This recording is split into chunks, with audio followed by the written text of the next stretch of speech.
আজকে আমরা ছাড়া পেয়েছি, এই জন্য আমরা সরকারের খুব আনন্দিত। আমরা দীর্ঘ 16 বছরে জেলখানায় বন্দি অবস্থায় ছিলাম।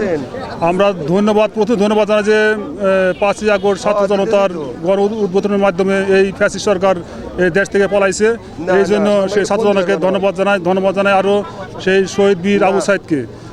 এখন আমরা দীর্ঘ 16টা বছর এই পরিবার থেকে আমরা বিচ্ছিন্ন ছিলাম। আমাদের অসহায় জীবনের মতো চলছে এই বাকি জীবনগুলো। আমরা সরকারের কাছে আমরা একটাই দাবি যে আমাদের যে 16 বছরের যে ক্ষতিগ্রস্ত ছিল, আমাদের সমস্ত পূর্ণ সুযোগ সুবিধা যেন আমাদের চাকরি যাদের চাকরি আছে তাদের চাকরিতে বহাল রাখে, যাদের চাকরির সময়সীমা নাই তারা যেন পূর্ণ সুযোগ সুবিধা সহ দেওয়া দেয়, সরকার দেয় যেন এগুলো। এই ঘটনা ঘটেছিল শুধুমাত্র এই দেশের ক্ষমতা ভারতের কাছে দেওয়ার জন্য এবং শেখ হাসিনা এই দেশকে আজীবনের জন্য যাতে ক্ষমতা থাকতে পারে সেই জন্য করা হয়েছিল এবং সেনাবাহিনী এবং বিডিআরকে মুখোমুখি করিয়া এই দেশকে বিক্রি করার জন্য এই ষড়যন্ত্র করেছিল।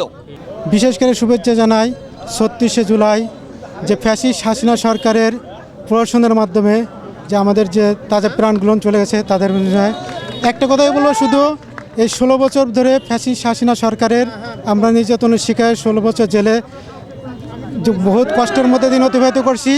আমরা একটাই চাই যে আমাদের আবার চাকরিতে পুনর্বহন করা হলো। ধন্যবাদ। আমরা যারা বিডিআররা যারা জেল খাটছি আমাদেরকে অহেতুকভাবে জেলটা খাটাচ্ছে এই ফ্যাসিস্ট সরকার, এটাই আমি দায়ী করব। কারণ বিডিআর সদস্যরা নিরপরাধ, সেই হিসাবে জেলটা খাটাচ্ছে আমাদেরকে একেবারে অহেতুক। এইমাত্র আমি জেল থেকে বেরোইছি। আমি 16 বছর জেলে ছিলাম।